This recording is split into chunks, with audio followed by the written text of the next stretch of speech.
ეხლა მეგობრებო, საჭირო არის საქართველოში ჯერ შიდა პოლიტიკის გაჯანსაღება. ეს ოპოზიცია არის საერთოდ ჩასახსნელი. ეს ოპოზიცია გვიფუჭებს საერთოდ უვიზო მიმოსვლას ესენი გვიფუჭებს.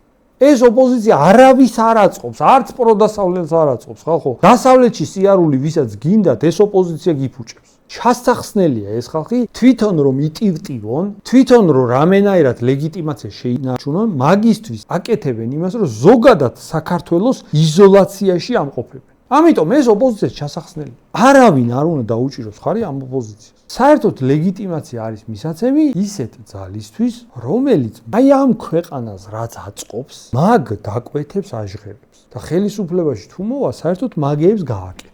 აი მასეთი ძალის წინ წამოწევის დროა. საგარეო პოლიტიკის მიმართულებით, საშინაო პოლიტიკის მიმართულებით, ყველა მიმართულებით გადასადგმელი არის ეს ნაბიჯი. და თუ ვიტრიალებთ ისევ რაღაცა, ვაიმე ნაცები ბრუნდებიან, ვაიმე გამოვარდეთ და ქუჩაში რამე ვქნათ. თუ ამაში ვიტრიალებთ, არაფერი არ შეიცვლება და გავაგრძელებთ ისევ ასე, იმიტომ ვიბრძვით და იმიტომ იღებთ მონაწილეობას ყველა არჩევნებში. ეს არის ძალიან მნიშვნელოვანი ეტაპი გადასალახი.